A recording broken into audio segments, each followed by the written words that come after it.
Raidījums Pusfabrikāts.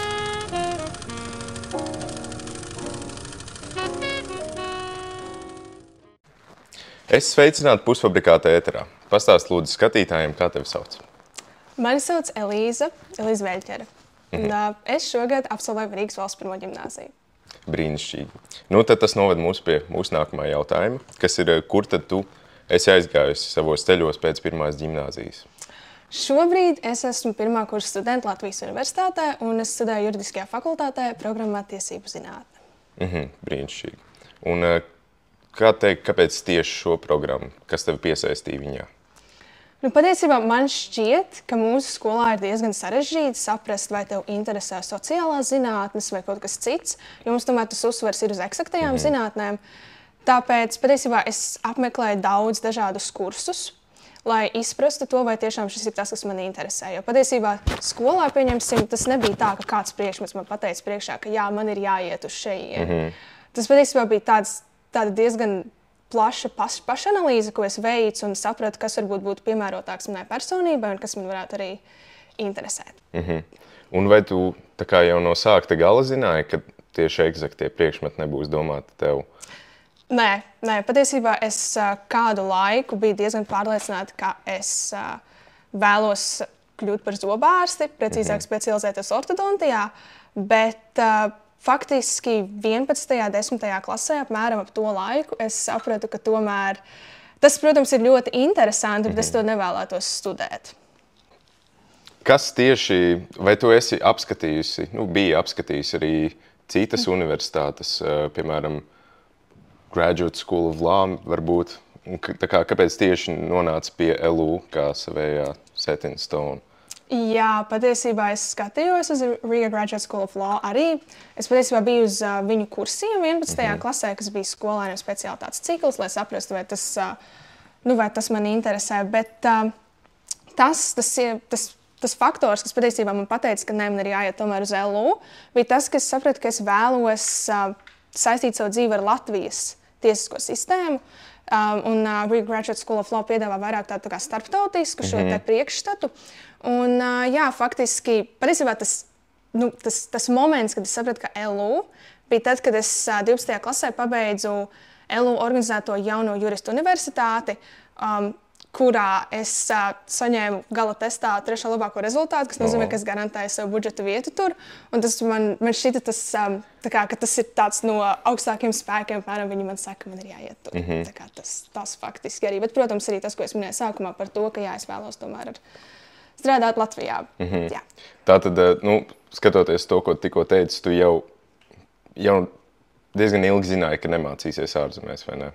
Ka tieši Latvijā paliks un ar Latviju saistīsies. Jā, jo patiesībā par to, tieši par jurisprudenci, kad man sāk tas interesēt, kā jau es teicu, 10. un 11. klasa kaut kas ap to laiku, tad es sapratu, ka visdrīzāk es vēlos tomēr, kur citur tu apgūsi Latvijas tiesības, ja ne pašā Latvijā. Protams, ka ne jau ārzemēs tev sniegs kaut kādu veidu ieskatu par to. Tā kā jā, faktiski, ilgu laiku diezgan. Tad pastāst nedaudz, kas tieši ir, ko tieši prasa no tevis iekļūšanā šajā tavā programmā? Kādi ir soļi, kas ir bišķīt no tevis, ko ekstra vajag padarīt tavuprāt, lai to izdarītu visveiksmīgāk? Ir tā, ka tieši tajā manā programmā ir 38 budžeta vietas, un tad ir diezgan daudz maksas. Es īsti nezinu, ka tur nav īsti noteikts skaits, bet šobrīd mēs esam kursā 168. Un faktiski iekļūt LU tiesību zinātnē nav tik sarežģīti. Sarežģītāk ir iekļūt tieši budžetā. Bet patiesībā nekāda papildus iestāja eksāmena nav. Vienkārši viņi skatās uz, vismaz šogad skatījās uz 3 eksāmeniem, uz latviešu valodu, angļu valodu un matemātiku. Tie ir tie, kas ir jāliek obligāti. Un arī vēstures atzīme tika ņemta vērā. Bet jā, faktiski es teiktu, ka pārāk sarežģīti iekļūt budžetā nav, tīpaši no Rīgas valsts pirmās gimnāzijas, jo tomēr tie eksāmena rezultāti arī tikko iznāca reitings, un tomēr mēs joprojām esam pirmajā vietā, tā kā viss ir kārtībā. Un es domāju, jā, bez problēmām pavisam noteikti. Bet Jauno juristu universitāte ir, man liekas, arī ļoti laba vieta, kur var papildus doties, lai saprastu vispār, vai tas interesē. Punkts viens, un otrs, tas sniedz šo te iespēju vispār saņemt arī automātiski budžeta vietu, kas bija manā gadījumā. Un jā, tā kā, to es ieteiktu, bet tā vispārīgi, nebija sarežģīti, un es domāju, ka arī pirmgimnāzistiem nevajadzētu būt problēmām. Super. Nu, tad kādi bija tavi pirmie iespaidi par universitāti, savu kursu, un vai viņi ir kaut kā jau paspējuši mainīties uz vienu no divām pusēm? Man ļoti patīk tas, ko es mācos, to es tiešām izjūtu, dodoties uz lekcijām. Tiešām tas ir tā, ka tu dodies uz to universitāti ar prieku, un man šķiet, ka tas ir faktiski vissvarīgākais, kas universitātē vispār ir, ka tu saproti, ka tu esi veicis pareizo izvēli. Vismaz šobrīd es esmu ļoti pārliecināta, ka es esmu aizgājis to virzienu, kas tiešām mani saista. Un jā, tas nav mainījies kopš paša sākuma. Man ļoti patīk arī patiesībā visi profesori, visi pasniedzēji, kas man ir, jo tiešām viņi ir profesionāļi savā jomā, un tiešām arī ļoti daudz ir iedvesmojoši patiesībā, un tu sēdi tajās lekcijās, un tu klausies, ko viņi stāsta, un tu saproti, jā, es arī varbūt nākotnē vēlētos paralēli gan strādāt, gan pasniegt lekcijas un sniegt arī citiem šīs zināšanas. Par kursu, par cilvēkiem konkrēti ir ļoti daudz dažādu cilvēku. Ir tā, ka patiesībā universitātē tas saiknes starp cilvēkiem nav tik ciešas kā skolā. Tāpēc, piemēram, man ir kurs, man ir mana studiju grupa, tas ir apmēram, pieņemsim, paralēli klases un katra klase atsevišķi. Un tajā studiju grupā man ir mans draudzeņu bariņš, bet lielākoties tas nav no cilvēkiem, ko es pazinu iepriekš, tas gan. Bet es runāju arī ar citiem cilvēkiem, un patiesībā man kursā ļoti sakarīgi cilvēki. Vispār konkrētāk arī studiju grupā tiešām tā kā, jā, ļoti jauki, ļoti forši. Tā kā. Ļoti svarīgi arī. Jā, protams, tāpēc, ir ļoti labi iespēja kopumā tiešām. Tad tieši tavā programmā kādi ir tie priekšmeti, gan obligātie, gan vai tu esi paņēmusi varbūt kādu izvēles priekšmetu, un kopumā, kas ir tavs mīļākais, vai varbūt kāds, kas tieši ļoti, aiz zoba ķer? Jā, mums ir tā, ka šobrīd mums pa semestriem mainās tie kursi pilnībā. Un šobrīd man ir 7 priekšmeti kursi, un es varu tagad izcelt varbūt tos, kas man visvairāk patīk, tos, kas varbūt tā mazāk. Tas, kas man ir neobligāti, man ir valsts zinātne tāds priekšmets, kurs. Un tas ir mans absolūti mīļākais kurs. Tas ir izvēles, un es esmu ļoti priecīga, ka es izvēlējos to pasniedz profesora Sanita Osipova.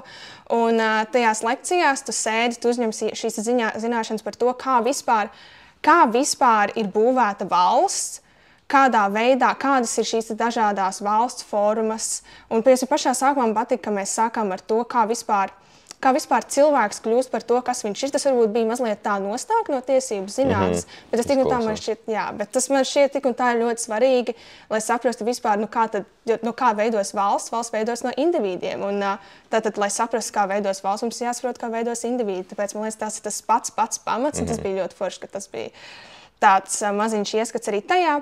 Tad vēl man ļoti patīk tiesību teorija. Tas ir faktiski, es teiktu, tas ir pats pamats tiesību zinātnē, lai saprastu vispār, kā vispār veikt spriedumu, kā tiesnesis veic spriedumus, ko viņš atsaucās. Jo, pieņemsim tā, man šķiet, ka viss tas, daudziem cilvēkiem ir tas iespējas, ka juristam ir jāzina tikai likumi.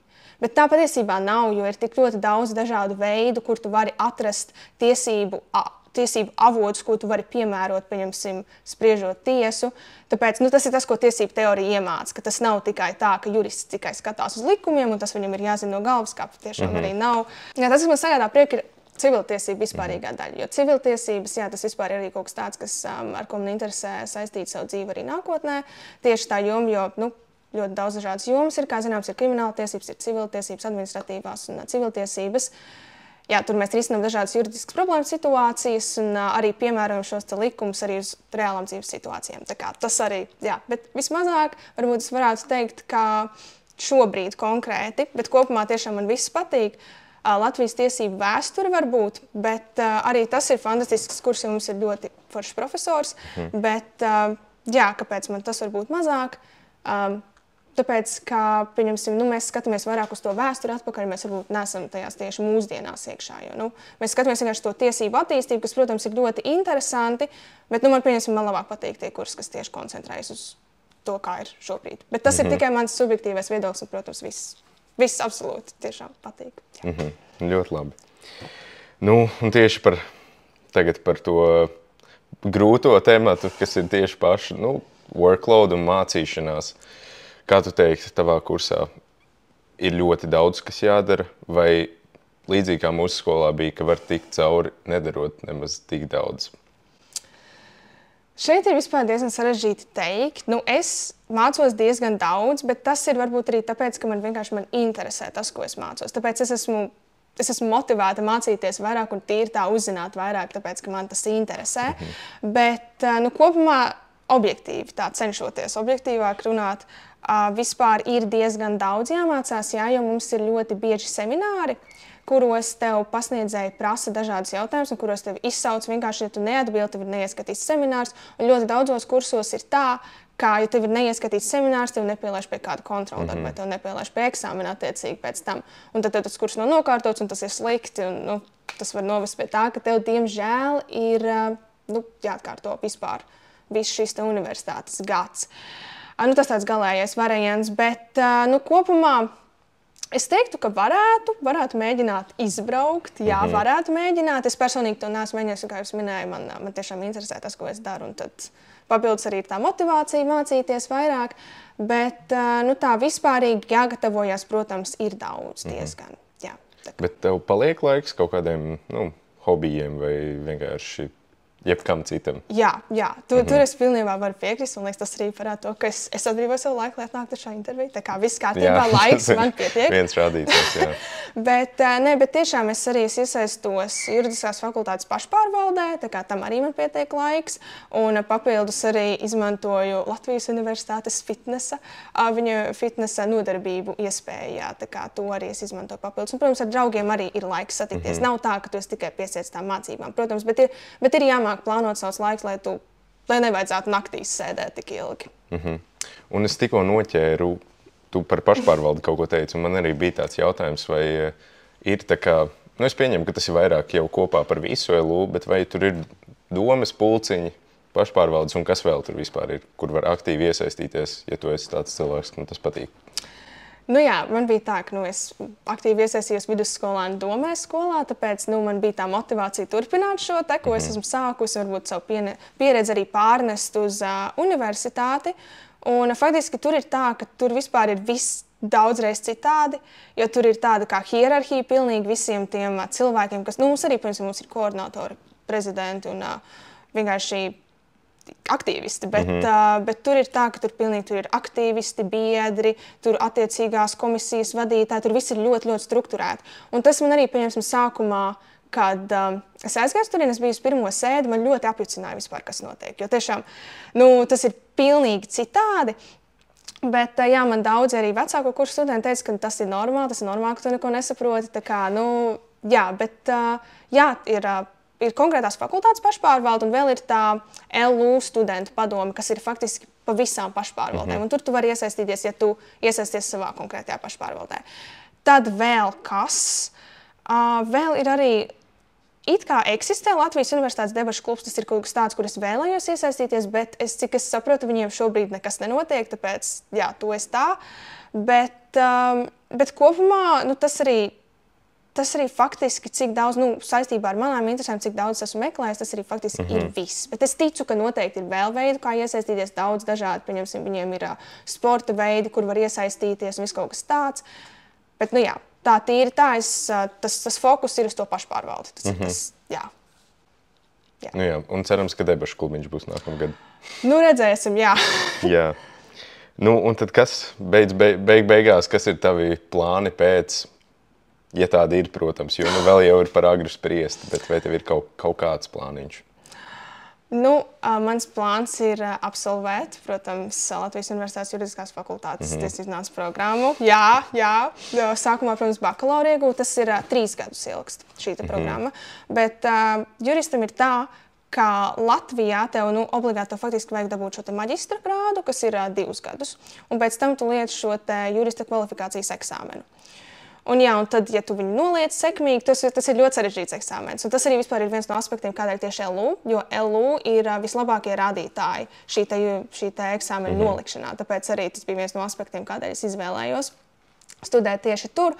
Un tad, attiecīgi, 5 gadus sanāk kopā 3+2 man ir jāstudē jurisprudence, un pēc tam jānoliek šis eksāmens. Tad primārais man ir jurists. Tas ir tas mans tuvais nākotnes plāns, bet pēc tam mani ir ļoti uzrunājusi advokatūra, bet šobrīd es vēl, protams, to nevaru pateikt, tas vēl gan jau izkristalizēsies. Bet jā, faktiski tā virzība, protams, uz juristu un pēc tam cerams uz zvērināta advokāta amatu. Bet advokātam nav vēl viens eksāmens jāliek, vai arī tas, par ko tu runā, jau ir tas bar, par ko es esmu dzirdējis? Tas, jā, tur ir arī vēl. Protams, jāliek. Sākumā vispār tas ir tā, ka tu saņem šo jurista kvalifikāciju, un tad tev ir jānostrādā 5 gadus kā advokāta palīgam. Un tikai tad tu ej un tu liec šo advokāta eksāmenu. Un tad, jā, tas ir diezgan ilgs un garš process, līdz tu nokļūsti līdz tam amatam. Jā, tā tas ir. Skaidrs. Labi, Elīze, paldies tev liels, ka pastāstīji mūsu skatītājiem par tieši tavu fakultāti, tavā universitātē. Un mēs tev novēlam veiksmi nākotnē. Paldies. Un droši, ja jums kādam ir jautājums par juridisko fakultāti, jūs man varat rakstīt un prasīt. Jo man šķiet, ka tas ir diezgan svarīgi saprast, vai tas ir tas, ko jūs vēlaties, jo, kā jūs teicat, mūsu skola nesniedz tādu pārāk plašu ieskatu tajā, vai tas ir tas, kas varētu interesēt. Tāpēc jā, paldies, ka jūs uzaicinājāt mani šeit. Es sveicināts Pusfabrikāta ēterā. Sāksim ar to, kā tevi sauc. Mani sauc Gusts Doniks. Prieks iepazīties. Tad stāsti, kur tu mācies, kurā kursā un kurā novirzienā? Es mācos Latvijas Universitātes datorikas fakultātes 1. kursā. Un kāpēc tieši šo programmu tu izvēlējies? Man vienmēr patika datori. Man liekas, man pirmais kāds dators bija, kad man bija 3 vai 4 gadi jau. Un tad es viņus visu laiku spaidīju, un tad man sāk interesēt, kas tur notiek iekšā. Un tā bija loģiska izvēle. Un kāpēc tieši Latvijas Universitātē tu šo visu gribēji darīt? Es parunājos ar absolventiem Latvijas Universitātes, un viņi tā kā parādīja to no labākas puses, nekā man liktos kā RTU.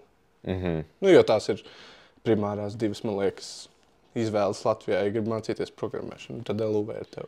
Jā, un tad tieši kāpēc tu gribēji tā, lai tev ir tikai 2? Kāpēc tu gribēji tieši Latvijā mācīties, un vai tu vispār apdomāji uz ārzemēm? Es apdomāju, jā, doties uz ārzemēm, bet es redzēju, ka daži mani draugi mokās ar dzīvošanu vai citām lietām. Un man es sapratu, ka es vēl tagad to nevēlos, un ka Latvijā ir īstenībā tīri ļoti labas opcijas mācīties šo visu, un tad gan jau uz ārzemēm doties varbūt vēlāk. Jā. Skaidrs.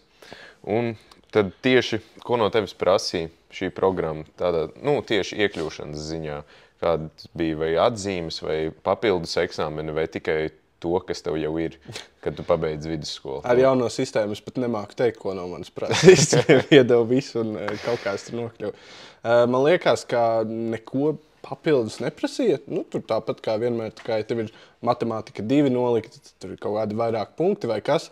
Es noliku programmēšanas eksāmenu, jo man likās, ka tas kaut ko baigi dos, jo es iešu uz programmēšanas novirzienu. Viņš tur bija ierakstīts, bet man liekas, viņš bija beigās ar 0 sareizināts. Man liekas, ka tas neko nedeva. Skaidrs. Tātad, papildus tu nekam negatavojies, jā? Tu vienkārši iesniedz? Nē, iestāju eksāmenu nekas nebija vairs.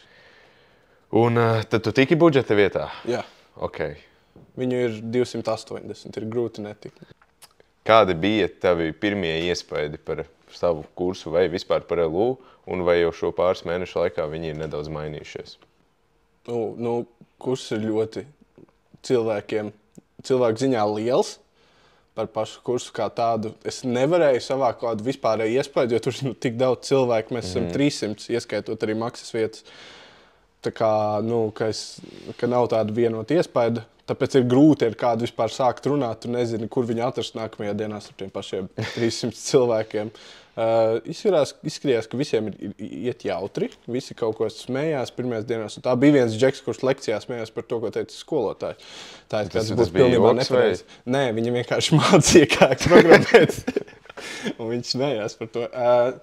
Jā, nekas īsti nav mainījies, man liekas. Cilvēki sāk nākt mazāk uz lekcijām, kā vienmēr. Un tā ļoti foršas telpas, kamēr mums ir pieejama dabas un zinātņu māja. Nu, tur ir ļoti skaisti, tur ļoti patīkami tiešām mācīties. Jā, bet laikam nākamgad tā vairs nebūs. Bet nu, tur tiešām patīkami mācīties.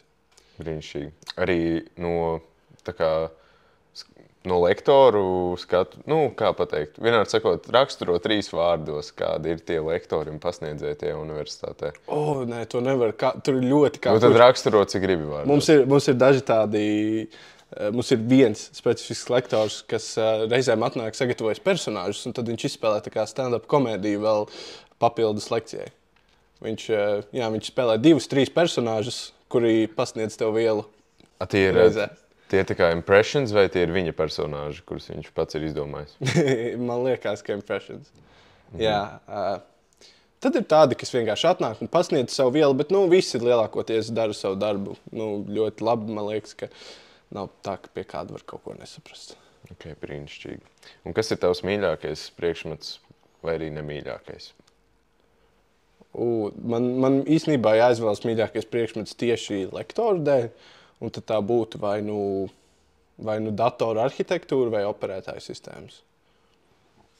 Un datoru arhitektūru tu varētu bišķi elaborētot, varbūt, kas tas ir, jo tieši kā dators ir uzbūvēts? Par pašu datoru, par lielajiem dzelžiem, un tad skatoties viņos dziļāk, kā strādā pats procesors, grafikas procesori, visādi uzbūves principi, darbību principi. Tātad tu mācies vairāk kā tikai kā apieties ar datoru smadzenēm, bet arī, Jā. Ok, tu visu par datoru. Jā, un es zinu, ka tas skolotājs arī pats ir būvējis procesorus, un kad viņš pat citiem kursiem reizēm liek viņus taisīt. Jā. Vai universitātes dzīve ir tā kā aktīva, interesanta, vai viss ir tā kā ļoti fokusēts uz mācībām tieši? Salīdzinot ar RTU, man liekas, mēs esam ļoti fokusēti. Man liekas, ka tā skola tikai tusē. LU ir arī diezgan daudz dažādu pasākumu skolēniem, nevienu no kuriem nav sanācis vēl noķert, bet man liekas, ka ir ļoti labs balans starp visu kaut kādu aktīvāku dzīvi un mācīšanos. Un tieši mācīšanās, tavuprāt, ir grūta? Vai jums uzdod ļoti daudz, vai arī tomēr ir ļoti daudz laiks hobijiem? Nē, pati mācīšanās pašās lekcijās nav, man liekas, sarežģīta. Tur tieši kursā ir piekārtots, lai var atnākt arī ar zemākām zināšanām un vēl joprojām tā kā iet labi. Ir izlīdzinošais kurs matemātikā, tā kā, ja kāds ir nedaudz aizķēries, tad viņš izlīdzina zināšanas. Daudzos priekšmetos arī sāk no daudz zemākiem līmeņiem, lai visu pilnībā saprastu. Bet mājas darbi ir palieli. Es neteiktu, ka viņi ir daudz. Atliek laika hobijiem, bet vēl joprojām tāda sajūta, ka es neslinkoju, ka es vismaz varbūt sevi apmuļķoju, ka es esmu super fokusēts uz mācībām. Bet kur tu kāds tavs preferred veids mācīties? Tieši tev mājās vai universitātē? Un vai vispār ir iespējams universitātē to darīt? Universitātē to ir, jā. Viņi strādā, man liekas, līdz vakaram. Ja es nemaldos, līdz 8 cilvēki tur paliek, mācās. Ir cilvēki, kas savās brīvajās dienās arī dodās uz universitāti un mācās. Tā kā tas viss ir pilnībā iespējams. Dabas zinātņu māja, Raņa bulvārī arī. Gan jau kā citā fakultātē arī var kaut kā ielavīties. Bet man patīk vairāk mājās, arī lekcijās. Man ir riktīgi sevi jāpiespiež, lai uzņemtu to informāciju. Bet tas ir ar mani tikai saistīts. Citiem varbūt tā nebūs. Vai tu citiem ieteiktu studēt savā fakultātē un universitātē? Es domāju, ka jā. Ja patīk šī lieta, vai, labi, es nezinu, kā būtu, ja nav skaidrs, bet ja ir kaut kāda aptuveni, ir saprasts, ka gribās kaut tādu mācīties, un nav priekšzināšana, tad tas ir arī ļoti labi, jo var bez priekšzināšanām arī iztikt citās universitātēs. Es esmu dzirdējis, ka nav tik viegli bez priekšzināšanām. Nu, tā vienmēr sakot, tu esi ļoti apmierināts ar savu izvēli tur mācīties, es pieņemu, ja? Pagaidām, jā. Ok, super. Un kādi ir tavi plāni pēc universitātes, ja tādi ir? Vai kaut vai uz pāris nākamajiem gadiem? 5 gadu plāns, jā.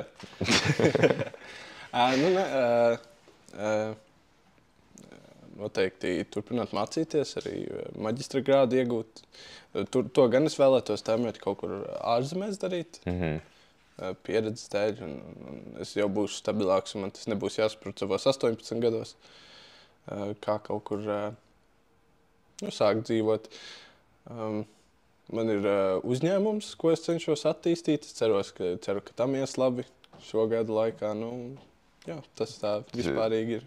Pārpalikumi no SMU? Tā ir pārpalikumi no SMU, jā. Neteiktu, ka pārpalikumi drīzāk uzlabojumi. Bet kaut kāda tur jau bija tā lieta, ka viņš jāslēdz. Pamats bija jau nolikts ar SMU, jā.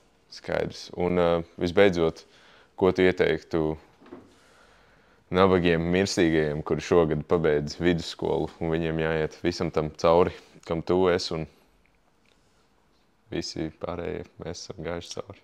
No pirmās ģimnāzijas skatu punktu, man liekas, tur bišķiņi ir saorganizēts, tas labāk.